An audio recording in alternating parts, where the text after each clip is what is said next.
ఇక కరీంనగర్ లో కౌంటింగ్ ఏర్పాట్లకు సంబంధించి మరిన్ని డీటెయిల్స్ వెంకటేష్ అందిస్తారు. వెంకటేష్, అక్కడ కౌంటింగ్ ఏర్పాట్లు ఎలా జరుగుతున్నాయి?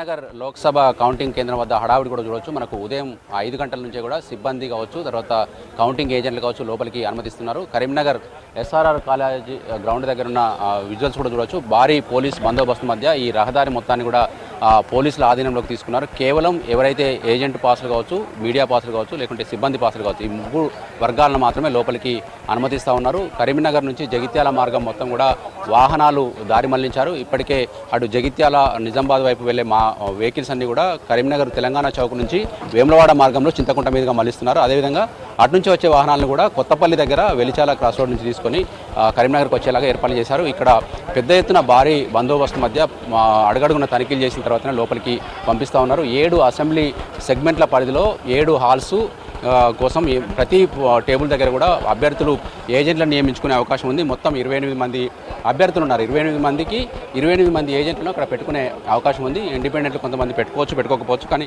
ఫీజిబిలిటీ మాత్రం ఉంది. ఈ కౌంటింగ్ ఏజెంట్ల సమక్షంలో ఈ రోజంతా కూడా కౌంటింగ్ జరగబోతుంది. ఉదయం 8 గంటలకు పోస్టల్ బ్యాలెట్లు ఎక్కిస్తారు. దాదాపు 12,000 పైచిలకు పోస్టల్ బ్యాలెట్లు కరీంనగర్లో ఉన్నాయి. అందులో 10,000 పైచిలకు పోస్టల్ బ్యాలెట్లు ఇక్కడ వాళ్ళు ఉపయోగించుకున్నారు. దాంట్లో ఉద్యోగులు 8,811 మంది ఉన్నారు. తర్వాత హోమ్ ఓటింగ్ ద్వారా ఓటు వేసిన వృద్ధులు కావచ్చు, తర్వాత వికలాంగులు కావచ్చు, తర్వాత మనకు సర్వీస్ ఓటర్స్, కొంతమంది ఆర్మీలో అక్కడిక్కడ పనిచేసే వాళ్ళు సర్వీస్ ఓటర్స్ ఉన్నారు. ఈ 3 వర్గాలను కూడా మనం పోస్టల్ బ్యాలెట్లుగా 8 గంటలకు లెక్కిస్తారు. ఆ తర్వాత మెయిన్ కౌంటింగ్ ప్రారంభమవుతుంది. మెయిన్ కౌంటింగ్కి సంబంధించి మనకు 8 హాల్స్ ఉన్నాయి. మనకు ఒక్కొక్క హాల్లో కూడా ఒక్కొక్క అసెంబ్లీ సెగ్మెంట్కి సంబంధించిన లెక్కింపు జరుగుతుంది. కరీంనగర్లో అత్యధికంగా 395 పోలింగ్ స్టేషన్లే కాబట్టి ఇక్కడ 18 టేబుల్స్ ఏర్పాటు చేశారు. మిగతా 6 సెగ్మెంట్లలో మాత్రం 14 టేబుల్స్ ఏర్పాటు చేశారు. ఈ లెక్కన పోలింగ్ కేంద్రాల సంఖ్య డివైడెడ్ బై టేబుల్స్ ఏర్పాటు చేసుకుంటే ఎన్ని రౌండ్ల వారిగా మనకు కౌంటింగ్ నుంచి ఫలితం వస్తుంది, ఒక్కొక్క రౌండ్ వారిగా అనేది మనకు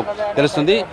మనకు కరీంనగర్కి సంబంధించి 18 రౌండ్లు, తర్వాత చొప్పదండి 24, ఇట్లా మనకు పోలింగ్ కేంద్రాల ఆధారంగా మనకు రౌండ్స్ విడుదలవుతాయి. ఓవరాల్గా 102 టేబుల్స్, అంటే అన్ని హాల్స్లో కలిపి 102 టేబుల్స్ ఏర్పాటు చేశారు. ఈ 102 టేబుల్స్ కౌంటింగ్ తర్వాతనే అది ఒక రౌండ్గా పూర్తవుతుంది. అంటే ప్రతి 102 టేబుల్స్ మొదటి రౌండ్, రెండో రౌండ్ ఇట్లా మనకు విడివిడిగా వస్తారు. అట్లా ఓవరాల్గా లోక్సభ ఫలితాలు ఈ లెక్కన రౌండ్స్ వరకు తీసుకుంటే 24 రౌండ్లలో పూర్తి కాబోతుంది.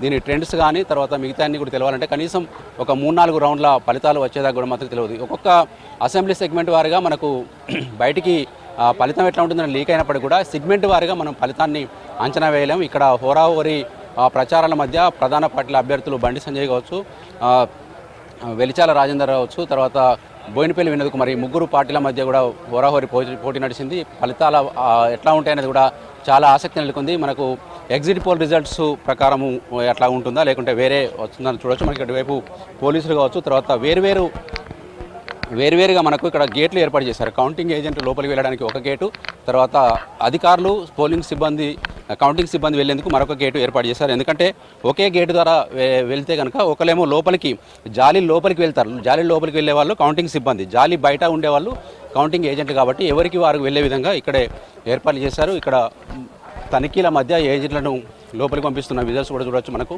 ఓవరాల్గా కరీంనగర్ లోక్సభ ఫలితం రావడానికి మధ్యాహ్నం కల్లా ఒక ట్రెండ్స్ తెలిసే అవకాశం ఉంది. మొదటి 2 రౌండ్లలో పోస్టల్ బ్యాలెట్కి సంబంధించిన లెక్క పూర్తి అయినప్పటికీ కూడా వాటి రిజల్ట్స్ వెంటనే ప్రకటించకపోవచ్చు.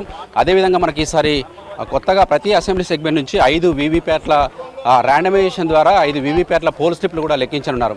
మనకు ఒక్కొక్క అసెంబ్లీ సెగ్మెంట్ వారిగా పోలింగ్ కేంద్రాల్లో అన్ని లెక్క పూర్తయిన తర్వాత ఆ లెక్క ఆధారంగా ఏవైనా ర్యాండమ్గా ఒక 5 పోలింగ్ ఈవీఎంల నుంచి మనకు వీవీప్యాట్ నుంచి పోల్ స్లిప్పులు తీసుకొని వాటిని లెక్కించే అవకాశం ఉంది. దీనికి సంబంధించిన అధికారులు కావచ్చు, వీళ్ళంతా కూడా భారీ బందోబస్తు ఏర్పాటు చేశారు. మనకు ఏసీపీ సార్ అన్నారు, విజయ్ కుమార్, అదే ఇదే విధంగా మనకు సిబ్బంది కావచ్చు, తర్వాత వీళ్ళంతా కౌంటింగ్ చేసుకొని వీళ్ళ లోపలికి పంపిస్తున్న విజువల్స్ కూడా చూడవచ్చు. మనకు ఓవరాల్గా కౌంటింగ్ కేంద్రాలకు వెళ్ళిన తర్వాత 8 గంటలకు మరికొద్దిసేపట్లో ఇక్కడ ఇవన్నీ కౌంటింగ్ సంబంధించిన ప్రక్రియ ప్రారంభం కాబోతుంది. శ్రవంత్.